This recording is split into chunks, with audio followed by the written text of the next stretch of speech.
Hello friends, this doctor नज़र this side. तो अब हम कंटिन्यू करते हैं रीनल फिजियोलॉजी के साथ। अब हम लोग ग्लोमेरुलर फिल्ट्रेशन रेट के बारे में थोड़ा डिटेल में देखेंगे। और ये जो ग्लोमेरुलर अपैरेटस है या फिर ग्लोमेरुलर कॉर्पसल भी बोलते हैं, इनमें कौन कौन से स्ट्रक्चर्स इन्वॉल्व हैं पहले ये देख लेते हैं एक एक करके। तो हमें मालूम है कि एक एफरेंट आर्टीरियोल होता है जो कि फीडिंग आर्टरी होगी, फीडिंग आर्टरी की ब्रांच होगी, और फिर एग्जिटिंग आर्टीरियोल या फिर इफरेंट आर्टीरियोल। ठीक है। अब यहाँ पे कैपिलरीज का एक टफ्ट होगा, गुच्छा होगा। ठीक है, इनको ग्लोमेरुलर कैपिलरीज बोलेंगे। इनके वेसल्स के अंदर लाइनिंग होगी जिनको एंडोथीलियल लाइनिंग बोलते हैं या एंडोथीलियल सेल्स बोलते हैं। ठीक। तो ये जो एंडोथीलियल सेल्स होते हैं इनमें एक खास बात होती है कि ये होते हैं फेनेस्ट्रेटेड या फिर फेनेस्ट्रेशंस इनमें होती हैं। फेनेस्ट्रेशंस का मतलब ये हुआ कि अगर मान लो ये तुम्हारा एंडोथीलियल सेल है तो इनके अंदर से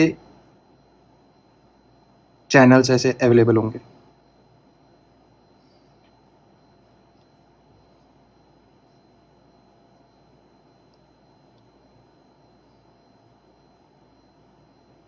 ठीक। और बीच में भी गैप जंक्शंस होंगे।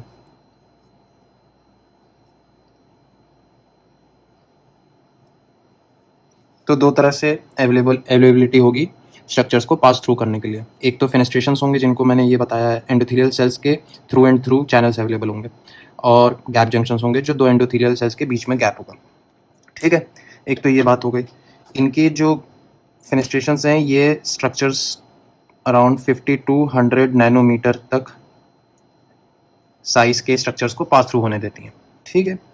एक और ख़ास बात, ये जो एंडोथीलियल सेल्स होती हैं तो बेसिकली सारी चीज़ें हमारे जो हमें ये मालूम है कि जो जीएफआर होता है वो कंट्रीब्यूट होता है सिर्फ प्लाज्मा फ्लूइड से, जो कि अराउंड 625 to 600 ml होता है। ठीक। और बाकी 400 जो वॉल्यूम बचा हुआ है वो आगे पास ऑन हो जाता है क्योंकि उसमें आरबीसीज, प्रोटीन्स, सेलुलर कंपोनेंट होता है। ठीक है, वो सारा आगे पास ऑन हो जाता है, सिर्फ प्लाज्मा फ्लूइड ही जीएफआर के लिए कंट्रीब्यूशन करती है। ठीक है।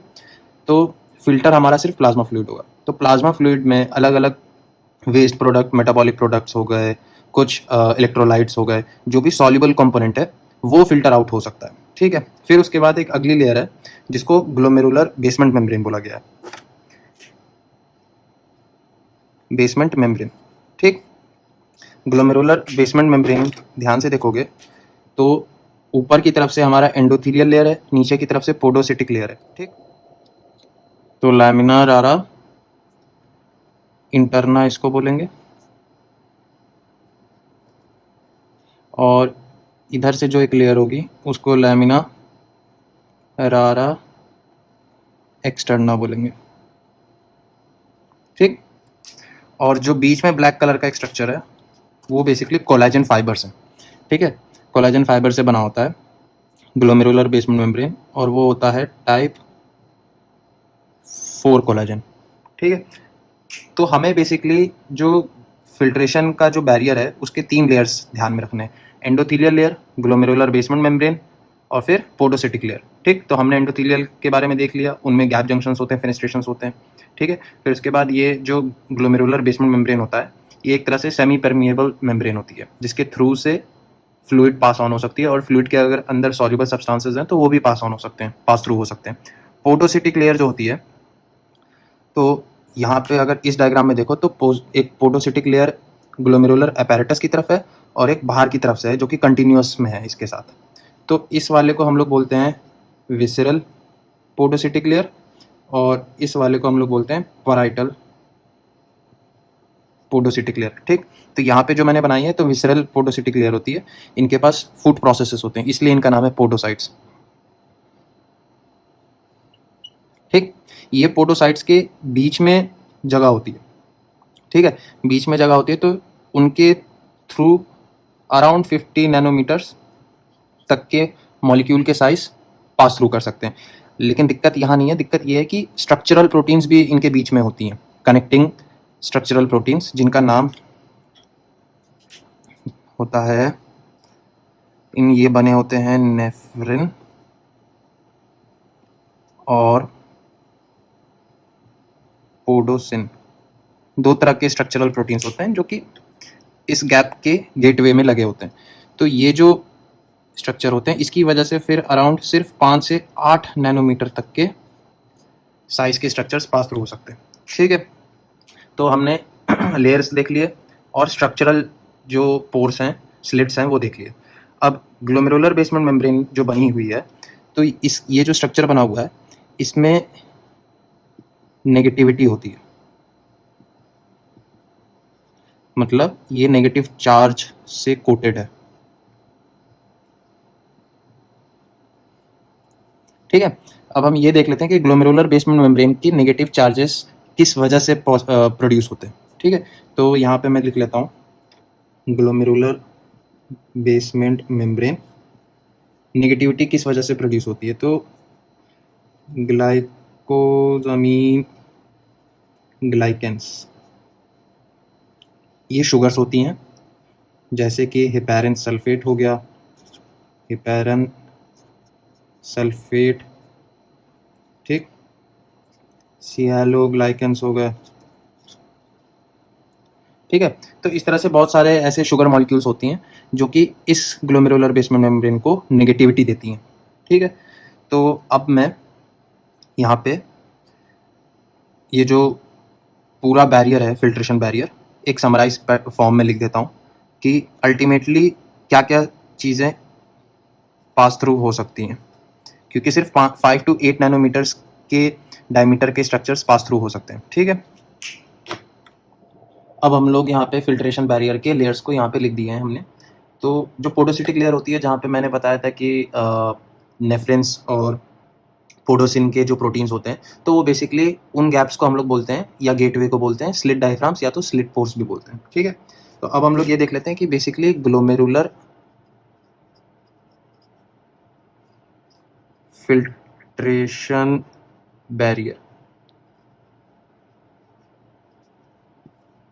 ठीक है, तो फिल्ट्रेशन बैरियर जो होता है बेसिकली दो चीज़ों पे डिपेंडेंट है। एक तो तुम्हारा जो गैप्स के साइजेस हैं, पोर्स के साइज है जिसके थ्रू प्लाज्मा फ्लूइड ऊज आउट करेगा, फिल्टर होके बाहर आएगा, और एक तो चार्ज का बैरियर है जो कि हमने देखा था ग्लोमेरुलर बेसमेंट मेम्ब्रेन पे। तो साइज मैंने बताया, अल्टीमेटली हमने देखा था कि 5 to 8 नैनोमीटर्स तक चीज़ें फिल्टर आउट हो सकती हैं। और चार्ज तो हमें मालूम है कि बेसमेंट मेम्ब्रेन हमारा नेगेटिवली चार्ज होता है, तो कोई भी नेगेटिव चार्ज का पार्टिकल अगर होगा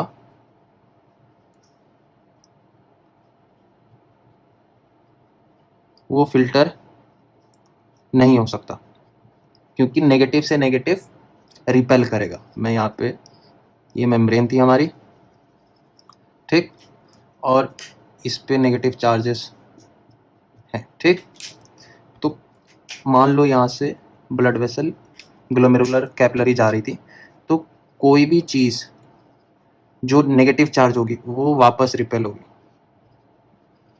वो फिल्टर आउट हो ही नहीं पाएगी अगर वो नेगेटिव चार्ज है। ठीक है, तो एक तो हमने ये देख लिया, और नेगेटिव चार्ज क्यों होता है ये भी हमने देख लिया कि ग्लाइकोजामीन ग्लाइकेंस होते हैं, शुगर मॉलिक्यूल्स होते हैं, सियालो प्रोटीन्स हो गए, उसके बाद हेपेरन सल्फेट हो गया। ठीक, तो अल्टीमेटली ये सारी चीज़ें ग्लोमेरुलर फिल्ट्रेशन बैरियर बनाती हैं। तो जो भी सॉल्युबल चीज़ें होंगी प्लाज्मा में वो फिल्टर आउट हो जाएंगी। कुछ लिख लेते हैं यहाँ पे, जैसे इलेक्ट्रोलाइट्स हो गए। ठीक है, तो ऐसी चीज़ें जो सॉल्युबल हैं वो तो जाहिर बात है फिल्टर आउट होके आएंगी, और ग्लूकोज भी फिल्टर आउट हो सकता है, एमिनो एसिड्स भी हो सकते हैं। ठीक है, तो ऐसे करके बहुत सारी चीज़ें हमारी फिल्टर आउट हो सकती हैं, यूरिया हो गया, क्रिएटिनिन हो गया। ठीक है, जो प्लाज्मा इनसॉल्युबल है या फिर नेगेटिवली चार्ज पार्टिकल्स हैं या फिर साइज बड़ा है, वो फिल्टर आउट नहीं हो सकती, जैसे कि सेलुलर कंपोनेंट्स, आरबीसीज, डब्ल्यूबीसीज, ठीक है, प्लेटलेट्स, बहुत सारे प्लाज्मा प्रोटीन्स हैं, फाइब्रिनोजेन हो गया, ठीक है, ग्लोबुलिन्स हैं, ठीक, क्लॉटिंग फैक्टर्स हैं, और क्या चीज़ है, जैसे मान लो एल्ब्यूमिन है। एल्ब्यूमिन की खास बात यह है कि एल्ब्यूमिन का साइज 3 नैनोमीटर्स है, मतलब छोटा है, तो फिल्टर आउट हो सकता है, लेकिन आराम से फिल्टर आउट इसलिए नहीं हो पाता क्योंकि नेगेटिवली चार्ज्ड है। ठीक, तो जो चार्ज बैरियर है, मैं अगर चार्ज बैरियर की बात करूं तो चार्ज बैरियर में सबसे आसानी से जो फिल्टर होगा वो होगा पॉजिटिवली चार्ज्ड मॉलिक्यूल होगा, उसके बाद न्यूट्रल चार्ज, उसके बाद नेगेटिव चार्ज। इसका मतलब पॉजिटिवली चार्ज्ड पार्टिकल्स आराम से फिल्टर आउट होंगे और न्यूट्रल पार्टिकल्स भी आराम से, मतलब उससे थोड़ा कम फिल्टर होंगी, और बिल्कुल नहीं फिल्टर होने वाली नेगेटिवली चार्ज पार्टिकल्स है। इसलिए एल्ब्यूमिन हमेशा यूरिन में नहीं प्रेजेंट होता है। लेकिन अगर कोई पैथोलॉजिकल एबनॉर्मेलिटी है किडनी में, नेफ्रॉन्स में, तो albumin can start coming into urine. तो हमने ये तो देख लिया है। अब हम लोग थोड़ा फोर्सेस के बारे में और प्रेशर्स के बारे में देख लेते हैं कि बेसिकली ऐसा कौन सा प्रेशर है ग्लोमेरुलर यूनिट में, कैपिलरीज में, जो कि इस प्लाज्मा फ्लूइड को फिल्टर होने पे मजबूर कर रहा है। क्योंकि प्रेशर होगा तभी तो फ्लूइड ब्लड वेसल से बाहर आएगी और बोमेंस कैप्सूल में गिरेगी। ठीक है, बोमेंस कैप्सूल जो था हमारा, तो हमने ये देखा था कि पोडोसिटिक लेयर होती है, ठीक, और पराइटल लेयर होती है। तो ये वाली जो स्पेस है ना, इसको बोमेन स्पेस बोला गया।